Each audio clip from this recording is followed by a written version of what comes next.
Umat Tuhan, saya ucapkan sekali lagi selamat sore, shalom. Salam dari rumah saja untuk kita semua.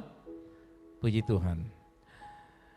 Sebelum saya mengajarkan prinsip kebenaran firman Tuhan tentang hal-hal yang berkaitan dengan tanda-tanda akhir zaman, kita masih ada beberapa waktu ke depan selama masa-masa musim ini, kita akan membahas topik itu. Nah, umat Tuhan, ada beberapa hal penting yang sebelum kita lebih jauh membahas firman Tuhan, saya mau supaya jemaat dimanapun Anda bisa mengikuti berita ini, dengar, perhatikan baik-baik. Teman, sahabat, partner, rekan hamba Tuhan, saya mau supaya kita perhatikan hal penting saat ini. Kita, saya dan saudara, bangsa Indonesia, seluruh umat manusia, Victor Life Community sedang berada dalam sebuah hutan lebat yang bernama Corona. Saya tidak bicara dan saya tidak mau besar-besarkan dan memakai kata coronavirus atau COVID-19, virus yang mematikan, tapi saya mau mengistilahkan kita seluruh umat manusia sedang berada dalam sebuah hutan lebat yang bernama apa, saudara? Hutan Corona, the Black Forest of Corona, haleluya, hutan lebat Corona. Nah, kita sedang berada dalam hutan lebat yang bernama Corona. Jadi apa yang terjadi bagi orang-orang yang sedang berada dalam hutan? Ada dua tipe orang yang akan terjadi ketika dia berada dalam sebuah hutan lebat. Yang pertama, orang yang tidak terbiasa melewati hutan yang lebat, atau yang belum punya pengalaman melewati hutan yang lebat, dia akan menghadapi, saudara kekasih, sebuah kesulitan. Bahkan dia terancam tersesat, kelaparan, dan bahkan bisa mati. Tersesat, kelaparan, bisa mati. Tiga hal yang terjadi di tengah-tengah hutan belantara. Situasi hari-hari ini bagi Anda, kalau tidak waspadai, Anda bisa lapar, bisa tersesat, dan kemungkinan bisa mengalami kematian. Kematian rohani, kematian jasmani pun bisa terjadi. Yang kedua, yang terjadi bagi seseorang yang lain, yaitu seorang petualang. Seorang petualang, dia akan enjoy the Black Forest. Dia akan menikmati hutan lebat yang bernama Corona ini. Kenapa? Karena dia berusaha untuk keluar dari hutan. Dia akan menemukan sumber-sumber kehidupan yang ada dalam hutan itu, yang dapat membuat dia bertahan, bisa hidup. Dan dia tidak membiarkan dirinya disesatkan. Dia tidak membiarkan hidupnya dituntun oleh jalan-jalan yang tak berbekas, tapi dia berusaha untuk membuat jalan, mencari jalan, menemukan sumber-sumber hidup di dalam hutan itu, dan dia melakukan upaya-upaya yang belum terbiasa dia lakukan. Di sini dibutuhkan keberanian. Dan Alkitab berkata Allah memberikan kepada kita bukan roh penakut, bukan roh pengecut, bukan roh pecundang, bukan roh yang kalah, tapi roh yang disebut more than conqueror, lebih dari seorang pemenang. Roh keberanian percaya bahwa bagi Tuhan selalu ada jalan keluar. Bagi Tuhan tidak ada yang mustahil, dan juga bagi orang yang percaya. Dia memiliki keberanian. Di dalam memiliki keberanian, dia memiliki dua hal, yaitu the seeker spirit, the seeking spirit, roh yang mau mencari, roh yang mau menyelidiki. Dia tidak pasrah dan sekarang meminta-minta dan merengek, tapi dia mencari, research, penelitian, seeking spirit, roh yang mencari-cari, di mana kebenaran, di mana ada jalan keluar, di mana harta warisan saya, di mana janji-janji kelimpahan yang Tuhan berikan kepada saya, di mana Allah saya yang hidup. Seeking spirit, roh yang mencari. Dan yang kedua yaitu knocking spirit, roh yang mengetuk-ngetuk. Di pagi-pagi hari dia ketuk pintu sorga, di malam hari dia ketuk pintu sorga, dan dia panggil, ya Allahku, ya Bapakku, tunjukkanlah jalanmu di tengah-tengah hutan rimba ini, di tengah-tengah hutan corona yang sedang membuat manusia dalam kegelapan. Tunjukkanlah jalanmu. Orang seperti ini akan keluar dari hutan itu dengan semangat, dengan sebuah keyakinan, dan dia akan survive, dan dia akan menjadi guru bagi bangsa. Haleluya.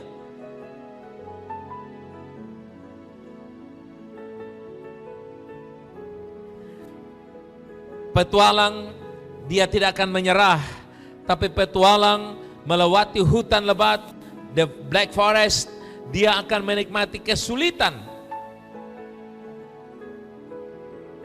Dia akan enjoy kesulitan itu. Dia tidak menyesali nasib, tapi dia akan menikmati sambil berpikir, memang perjalanan akan berakhir, tapi aku mau akhiri perjalanan ini dengan jutaan pengalaman, jutaan hikmat, jutaan solusi, haleluya, jutaan sukacita yang aku dapat nikmati melewati hutan gelap pekat ini. Saudaraku yang kasih, menikmati kesulitan yang kita sedang alami, berusaha untuk mencari jalan keluar dari hutan corona, yang tentunya saudaraku yang kasih mempersiapkan diri kita untuk masuk dalam sebuah kesukaran di masa yang akan datang. Kesukaran di masa akan datang bagi orang percaya yang kita sebut penderitaan. Yang kita sebut apa saudara? Penderitaan. The Great Tribulation.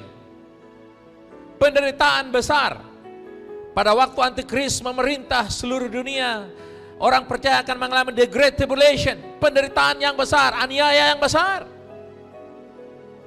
Sekarang kita hanya suruh di rumah, tapi mungkin waktu itu kita akan mengalami hal yang jauh lebih dahsyat. Itulah sebabnya hari-hari ini nikmatilah dan belajarlah saudaraku yang kasih untuk membuat mentalmu siap menghadapi penderitaan besar. Haleluya. Saudaraku yang kasih, bagi seorang petualang, dia membangun hubungan yang intim. Dia ingin mengenal lingkungannya, dia ingin mengenal hutan itu. Dia mau lihat pohon-pohon yang besar di dalamnya.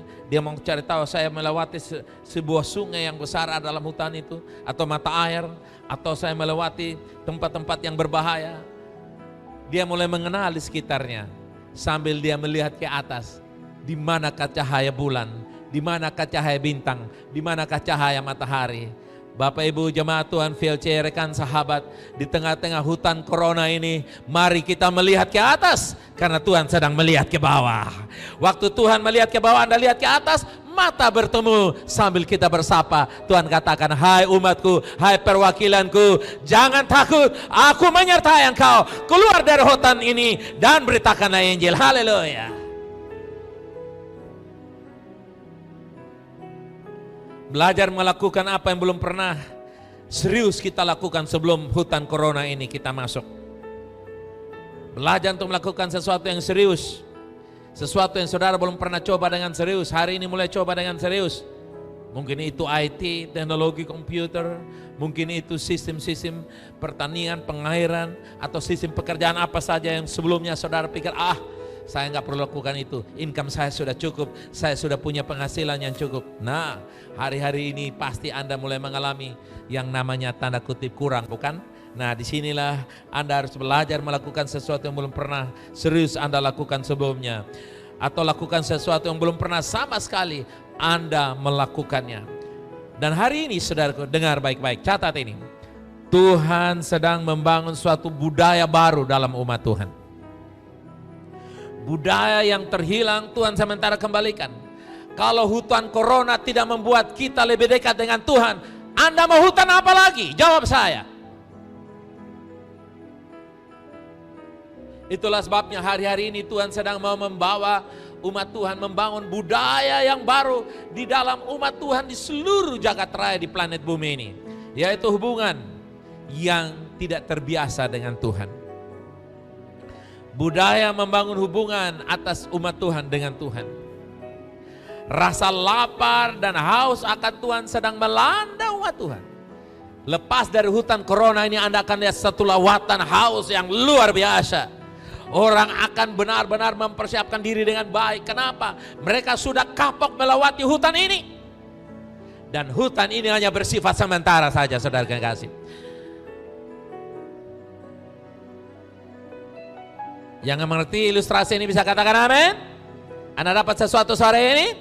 Kalau enggak dapat sesuatu sore ini, katakan thank you Lord. Oke. Nah, umat Tuhan, kita lanjutkan bagian akhir zaman kita, bagian yang ketiga hari ini, saudara kekasih. Tanda-tanda akhir zaman part 3. Saya akan bahas tentang bahaya akhir zaman. Coba katakan, the dangers of the last age. Bahaya akhir zaman. Nah, umat Tuhan, kita menghadapi sebuah bahaya yang bukan sebuah peperangan yang akan memusnahkan umat manusia dengan senjata-senjata berat, bom nuklir, bom atom, yang menghancurkan umat manusia seperti daging yang dicincang-cincang. Tidak, saudara kekasih.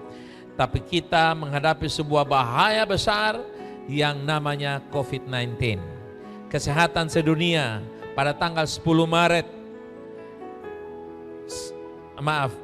pada sedunia 10 minggu, yaitu mulai dari sebelumnya, saudara kekasih, kalau kita hitung dari Januari 1 sampai 17 Maret, yaitu 10 minggu, 1 Januari sampai 10 Maret, maka saudara lihat ada berbagai macam peristiwa kematian yang terjadi. Kematian yang terbesar dari 10 minggu, dihitung dari 1 Januari sampai 10 Maret, saya hitung sampai 10 Maret saja, belum sampai 29 April hari ini ya. Yang terjadi masa itu adalah 8.929.442 orang mati aborsi. Bapak Ibu bayangkan, 8 jutaan sekian aborsi. 1.724.992 mati karena kanker. 1.047.219 orang mati karena merokok. 523.944 orang mati karena alkohol. 353.461 mati karena HIV AIDS. 283.793 orang mati celaka lalu lintas, laka lintas. 206.983 orang mati karena malaria. Belum tahu Malarindo berapa lah. Malarindo untuk berjumpa dengan saya dan saudara. Oke, kita tidak perlu mati untuk itu. Tapi dicatat bahwa mati karena malaria 206.000 orang sekian. 103.408 orang mati karena flu biasa. Lalu 64.951 mati waktu melahirkan. Sudah pasti ini bukan bapak-bapak, saudara kekasih. Ini ibu-ibu yang meninggal waktu melahirkan. Lalu apa yang terjadi? Tulisan merah itu, kalau Anda bisa lihat dengan kaca pembesar, yang mati karena COVID-19 10 minggu dari 1 Januari sampai 10 Maret 7.177. Saudara lihat, kalau dibandingkan dengan aborsi 8.900.000 sekian. Mati karena COVID ini, saudara kekasih, 7.177. Lihat, orang tidak takut aborsi 8 juta sekian, enteng. Dunia tidak serukan itu. PBB tidak berseru itu. WHO tidak menyerukan bahwa akan ada bahaya bagi wanita-wanita 8 juta sekian yang dengan melahirkan keturunan yang akan mungkin cacat, mungkin punya masalah karena mereka menggugurkan bayi. WHO tidak bicara. Tapi hari ini, kalau saudara mengecek hari ini, tadi saya lihat di Indonesia saja 9.500 sekian yang mati kasusnya. Yang mati ya. Yang kasus atau yang mati? Yang mati atau yang kasus, saya kurang pasti, tapi yang mati sudah 9.000 sekian. Saya belum tahu yang. Lihat, berarti saudaraku yang kasih, manusia harus serius menghadapi dampak COVID-19 ini. Kenapa? Karena walaupun hanya 9.000 yang mati sampai sekian, tapi pengaruhnya jauh lebih hebat daripada aborsi yang 8 juta sekian, bukan? Dampak yang pertama yang perlu kita lakukan yaitu dampak negatif daripada COVID-19. Yang pertama, ketakutan besar sampai banyak keputusan tidak bijak. Orang melakukan keputusan yang tidak bijak.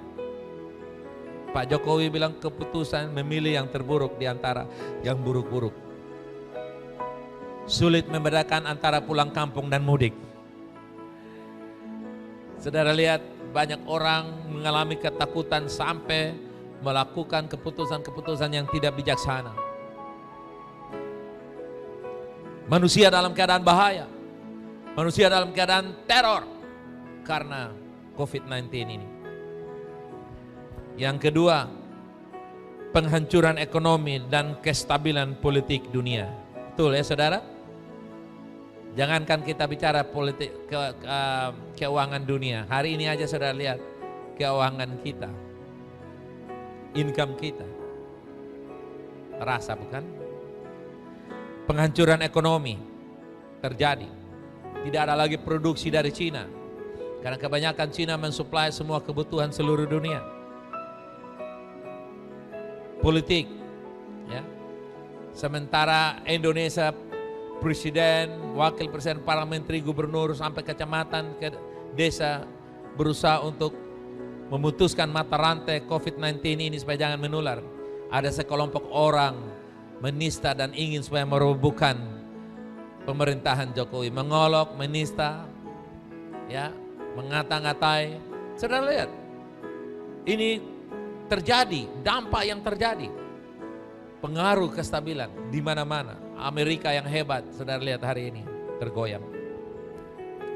Italia yang hebat, hari ini saudara lihat sistem kesehatan mereka rapuh. Saudaraku yang kekasih, penghancuran ekonomi terjadi di mana-mana, kestabilan politik dan membawa dampak sampai kepada masalah kesehatan dan sebagainya. Yang kelima, kemungkinan agama, politik dan ekonomi dikontrol satu orang. Sekarang ini kalau siapa yang bisa kasih virus corona, dia akan menjadi Tuhan Allah di seluruh dunia. Mau jual berapapun orang akan beli virus itu. Siapa yang bisa menyelesaikan masalah ekonomi hari ini, dia menjadi orang terhebat di dunia hari ini. Nah inilah elit global akan membawa manusia ke dalam satu pemerintahan, satu mata uang, satu sistem kepercayaan. Bersiaplah karena kita sedang menuju ke sana. Dari teori-teori konspirasi, kemungkinan-kemungkinan ini sedang menuju sebuah fakta. Yang keempat, ancaman kesejahteraan rumah tangga. Karena banyak kumpul di rumah maka pertengkaran semakin meningkat, saudara yang kasih. Perceraian di Afrika tembus 90 ribuan. Di Cina banyak, ya. Kekerasan dalam rumah tangga, perceraian meningkat. Ya. Karena habis makan apa, makan siapa. Saudara lihat, terjadi. Itulah sebabnya Anda mesti belajar kerja di samping rumah, kerja di belakang rumah, kerja di depan rumah. Oke? Itu pengertiannya di rumah. Kerja bikin apa saja, tofar rumput, bila perlu galing sumur, saudara yang kasih. Siapa tahu Oktober November keluar air, sehingga pada masa penderitaan besar Anda tidak bisa lagi beli air karena antikris menguasainya.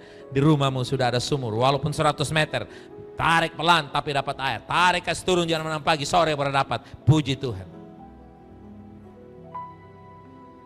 Ancaman kesejahteraan terganggu, sosial terjadi di mana-mana. Saudara bisa bayangkan, orang yang kita kasih meninggal kita tidak boleh lihat, betul kan? Tidak boleh ikut kuburan, tidak boleh bawa air aqua, bahkan kita disuruh jauh pergi, bahkan kita disuruh nyanyi. Sepanjang wabah corona, jalan dilarang bergandengan tangan, aku disuruh di rumah saja. Ya. Saudara lihat, itulah sebabnya suami istri, anak-anak yang di rumah kita mesti pandai-pandai mensiasati ini supaya jangan jenuh, jangan bosan. Belajar hal-hal yang positif, ya. Belajar, ya. Hal yang membuat Anda akan kuat yaitu belajar bahasa Inggris. Kenapa? Mulai cari tahu halaman bahasa Inggris itu apa. batu-batu kecil apa, batu besar apa, semua sampai cicak sampai saudara belajar. Habis corona ini Anda sudah fasih bahasa Inggris. Buka les bahasa Inggris, dapat tambahan lagi.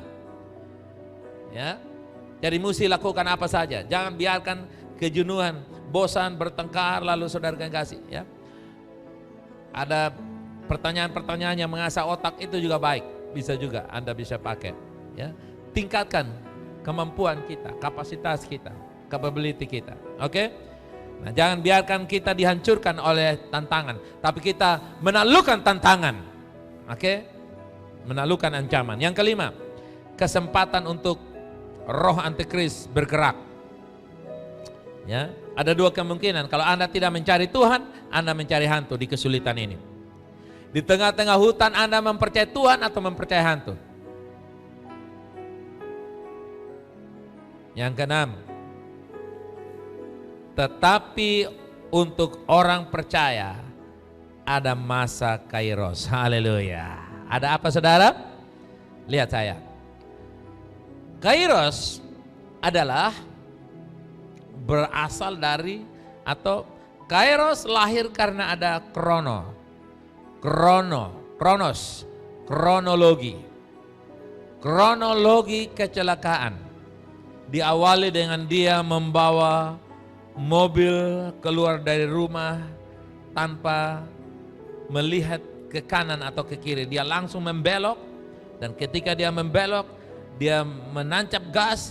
Ketika dia menancap gas, dia tidak melihat di depan ada lubang, dan ketika hampir masuk lubang, dia coba untuk menghindari lubang, dan dia tidak tahu kalau di samping ada sebuah truk, dan dia menabrak. Itu yang namanya apa? Kronologis kecelakaan. Nah, tahukah Anda bahwa melewati musim corona ini, kita sementara melewati kronologis?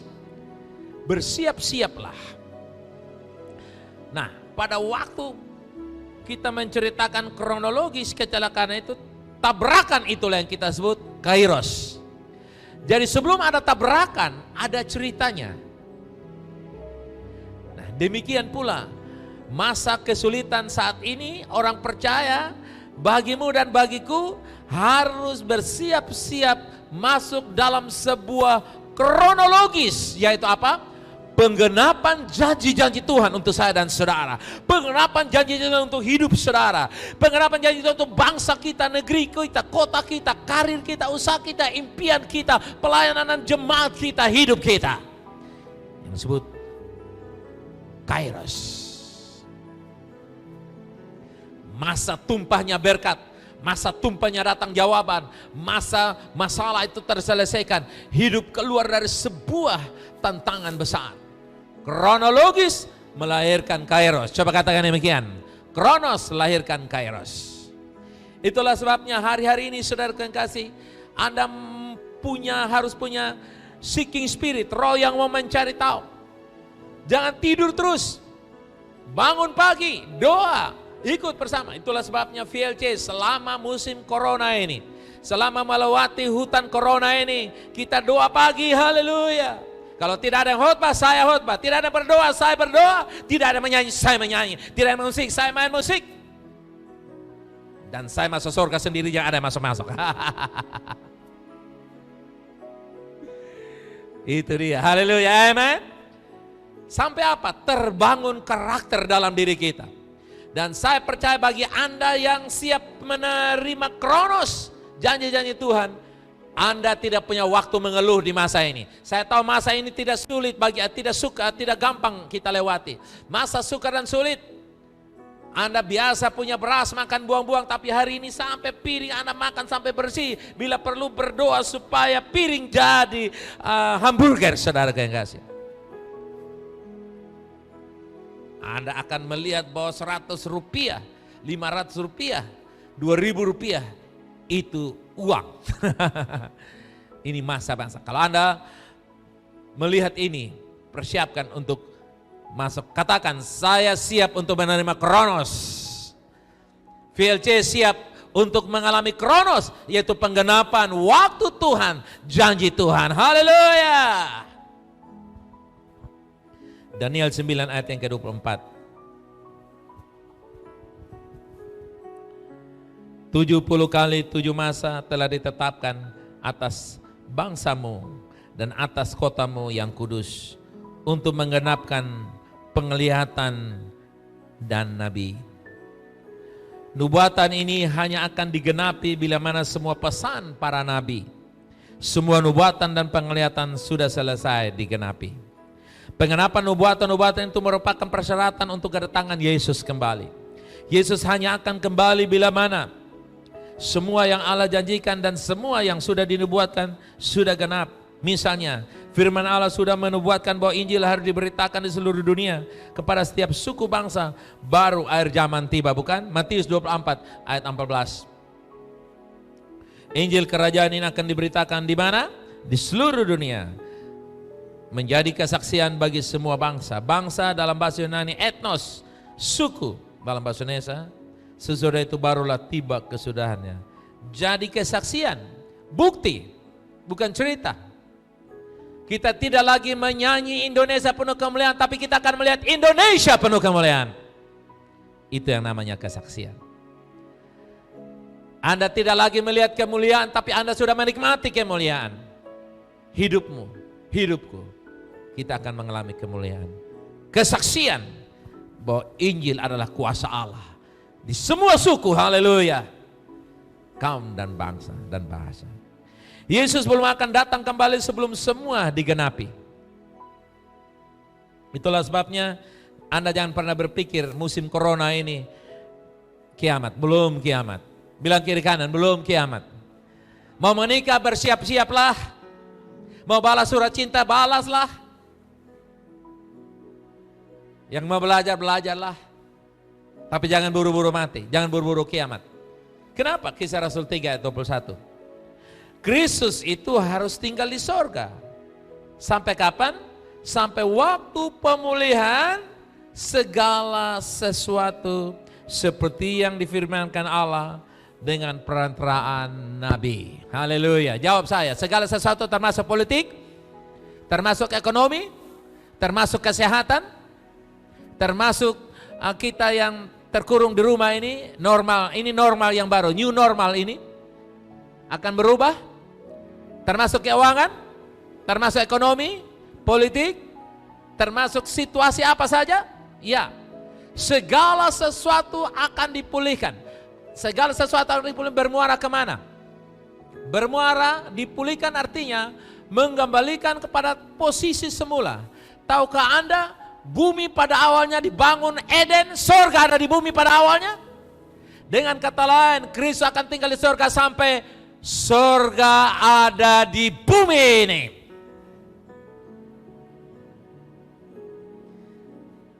Di surga tidak ada krisis sakit penyakit, tidak ada krisis ekonomi, tidak ada krisis kesehatan, tidak ada krisis hubungan. Di surga ada damai, sukacita, kuasa oleh Roh Allah, dan di surga ada kuasa. Haleluya. Itulah sebabnya kerajaan surga harus ada di bumi ini. Dan kalau kerajaan surga ada di bumi, manifestasinya semakin hari semakin kuat. Anda akan lihat, kita akan mengalami kuasa yang meraihkan kita, mentransfer kita dari satu kota ke kota yang lain. Haleluya. Mujizat tanda heran terjadi. Anda jangan kaget, singa bawa daging untuk engkau, gagak bawa daging bagi engkau. Terjadi pemulihan, perampok bertobat, penjahat bertobat, orang-orang yang sakit disembuhkan, bahkan yang mati dibangkitkan. Haleluya. Pemulihan segala sesuatu. Kalau Anda rindu itu katakan amin, saya rindu. Kristus harus tinggal di sorga. Sampai sorga ada di bumi ini. Kerajaan Allah ada di bumi ini. Itulah sebabnya saudara yang kasih, orang Kristen punya pengharapan yang berlimpah-limpah. Haleluya. Anda dan saya punya pengharapan yang berlimpah-limpah. Kenapa? Karena kita menuju kepada sesuatu yang lebih baik. Bagi orang yang tidak percaya, orang dunia, mereka berkata dunia menuju kepada satu yang menakutkan, membinasakan. Tapi semua yang menakutkan, membinasakan kita akan lewati.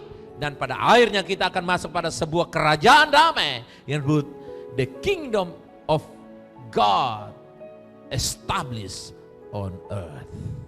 Kerajaan Allah terbangun di surga ini. Dan kabar gembiranya, saya dan saudara orang-orang yang melakukan itu, yang mengalaminya. We are the kingdom executor. Haleluya.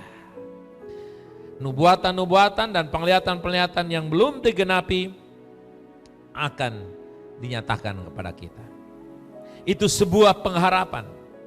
Nubuatan-nubuatan itu sebuah pengharapan. Misalnya saudaraku yang kasih, salah satu yang saya angkat hari ini, Injil harus diberitakan di setiap suku dan bangsa. Itulah sebabnya saya berdoa supaya VLC bisa mengutus jiwa-jiwa. Haleluya, amin. Utus misionari ke seluruh dunia ini, ke bangsa-bangsa. Matius 24 ayat yang 14. Injil kerajaan yang akan diberitakan di seluruh dunia, menjadi kesaksian bagi semua bangsa. Sesudah itu baru tibalah kesudahannya, kiamat datang. Haleluya. Untuk itu saudaraku yang kasih, kita melihat di sini, saya tunjukkan saja di sini ada sebuah chart. Waktu kitanya sudah sangat dekat. Kejatuhan Adam 2000 tahun yang pertama dalam Kejadian 3. Kita sudah berada waktu zaman anak, yaitu Yesus, darah Yesus menebus kita. Hari pertama, kedua, ketiga, dan keempat. Sekarang kita berada di hari ke-6, bagian yang terakhir. Kalau saudara lihat panah merah, bisa kasih jalan itu panah merah ke sana? Ya, ada anak panah merah, saudara lihat dekat 120 yobel. Nah, itu dia. Kalau saudara bisa lihat, dekatkan HP-mu ke matamu dan lihat coba di sana. Kita sudah di akhir hari yang ke-6. Sebentar lagi saudara pencurahan, kita ada di masa pencurahan Roh Kudus secara besar-besaran. Haleluya, amen. Saya ingin baca untuk kita bagaimana Kisah 2 ayat 17 dan kita akan merespon ini. Kisah 2 ayat 17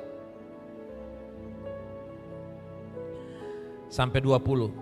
Akan terjadi pada hari-hari terakhir, demikianlah firman Tuhan, bahwa aku akan mencurahkan rohku ke atas semua manusia, maka anakmu laki-laki dan perempuan akan bernubuat, dan teruna-terunamu akan mendapat mimpi di penglihatan-penglihatan, orang-orang tua-tuamu akan mendapat mimpi-mimpi. Haleluya. Saudara percaya ayat ini, katakan amin. Jangan percaya teologi-teologi yang banyak sudah menolak ayat ini. Mereka katakan penglihatan itu tempo dulu. Tidak. Saya saja awal corona ini saya masih dapat mimpi kok. Dan Tuhan bicara mimpi itu sangat jelas. Mananya saya alami hari ini. Itulah sebabnya saudaraku yang kasih, Roh Kudus sedang bekerja. Haleluya. Roh Kudus yang mencurahkan atas bangsa ini. Oh VLC, terimalah urapan pencurahan Roh Kudus. Haleluya. Melalui doa dan penyembahan kita. Saudara, jarang orang siram tanaman siang, bukan? Kenapa mesti pagi dan sore? Saudaraku yang kasih, mari kita cari Tuhan, saudaraku yang kasih. Pagi hari atau malam hari. Karena disitulah pencurahan Roh Kudus. Anda akan mengalami hubungan yang dekat dengan Tuhan. Ayat 18. Juga ke atas hambaku laki-laki dan perempuan akan kucurahkan rohku pada hari-hari. Pada hari-hari ini, hari yang terakhir. Dan mereka akan bernubuat. Bapak-bapak, ibu-ibu, tante-tante, om-om. Yang namanya pelayan-pelayan Tuhan. Laki maupun perempuan, siaplah untuk terima roh nubuat yang luar biasa. Aku akan mengadakan mujizat-mujizat di atas, di langit, dan tanda-tanda di bawah, di bumi, darah dan api dan gumpalan-gumpalan asap. Wow, ini hal yang belum kita dapat pahami, tapi percaya ini janji Tuhan. Ayat 20, matahari akan berubah menjadi gelap gulita dan bulan menjadi darah sebelum datangnya hari Tuhan yang besar dan mulia itu. Haleluya. He is the way maker, saudaraku yang kasih. Dialah pembuat janji. Mari kita sembah Tuhan. Mari kita datang kepada Tuhan. Kita angkat hati kita. Dialah Allah. Haleluya. Dialah way maker itu, saudaraku yang kasih. Mari datang kepada Dia. Hari-hari yang kau datang kepada Dia, Dialah di tengah-tengah hutan lebat yang bernama Corona. Anda diberikan spirit of seeking spirit and knocking spirit. Roh yang mau mengetuk-ngetuk pintu surga. Roh yang mau mencari tahu hati Tuhan. Tuhan, tunjukkan kepada kami apa yang harus kami lakukan di tengah-tengah musim Corona dan apa yang akan terjadi setelah ini Tuhan. Haleluya. Tunjukkanlah jalan-Mu, ya Tuhan.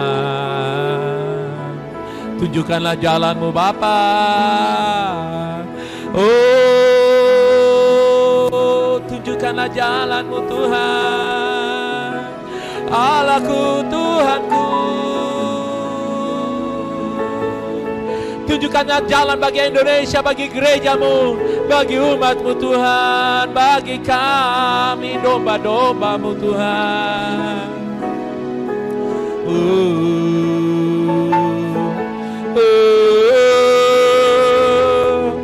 Kau Kalau saudara mendengar berita ini tapi engkau belum punya kepastian keselamatan, engkau ikut di YouTube ataupun Facebook, atau mendengar berita ini dimanapun Anda berada yang belum punya keyakinan keselamatan, kalau mati hari ini tidak tahu ke surga atau neraka, taruh tangan kananmu di dada dan ikut doa saya. Katakan, Tuhan Yesus, hari ini saya percaya Engkau sudah mati dan bangkit. Ampunilah segala dosa saya, lahirkan saya kembali, jadikan saya ciptaan yang baru. Terima kasih Tuhan, Engkau Raja dalam hidup saya. Dalam nama Yesus. Doa yang sederhana ini menyelamatkan engkau. Bapa, saya menyerahkan semua jemaat ke dalam tangan-Mu. Terima kasih Bapa. Apa yang sudah kami dengar, Roh Kudus menolong, membantu kami untuk kami melakukannya. Roh yang mau mencari engkau, roh yang belajar melewati penderitaan kesukaran ini, lakukan apa saja dengan penuh kerajinan dan Tuhan buat berhasil. Terima kasih Bapa. Kami mengucap syukur di dalam nama Yesus. Yang percaya masa Kronos itu tiba, katakan amin. Baik umat Tuhan, hari Minggu kita akan ibadah jam 8 pagi dengan perjamuan kudus.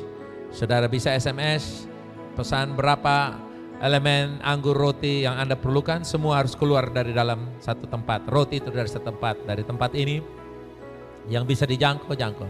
Mungkin sabuk kirim, tidak bisa kirim. Roti tidak bisa kirim. Mungkin daratan soya apa, mungkin jauh sekurang, tapi yang dari daratan Kota Kupang, pastikan Anda bisa mengambilnya. Ya, hari Jumat sudah disiapkan, saudara bisa ambil. Kemudian yang kedua, SMS, pemuritan saudara, bikinlah pertemuan pemuritan lewat video call, lewat Zoom, ya. Pastikan, saudara jangan menyerah. Bikin pertemuan 2 minggu sekali. Bikin Zoom, bikin pertemuan, ya. Lewat pakai sarana yang ada. Membahas khotbah minggu, membahas pengajaran yang saya berikan, mendiskusikan soal pemuritan. Dan yang ketiga, bangkitkan penginjilan kembali. Haleluya. Amin. Jangan menyerah, katakan jangan menyerah, menginjil saudara. Oke. Dan yang keempat, SMS teman-temanmu untuk hampir siang sudah bangun. Jam 4.20, 4.30 bangun saudara. Bangun cari Tuhan. Ini yang disebut cari kerajaan Allah dan kebenarannya. Maka yang lain akan ditambahkan kepadamu. Bangun spirit ini saudaraku yang kasih. Saya tidak hentinya, bangun saudaraku yang kasih. Saya sudah terbiasa, sebelum ada musim hutan corona ini saya sudah terbiasa. Penatua sudah terbiasa, sebagian besar zaman sudah terbiasa. Yang belum terbiasa, ini kebiasaan yang baik. Lewat kronos, lewat kronologi ini Bab. Proses kronologis ini. Supaya nanti Anda bisa menghasilkan sebuah kairos yang datang janji Allah yang luar biasa. Baik, terima kasih. Sampai jumpa besok pagi jam 5. Enjoy your time, enjoy your home. Lakukan sesuatu di rumah. Buatlah, jadikanlah rumahmu Eden. Tuhan memberkati. Dalam nama Yesus yang percaya katakan, amin.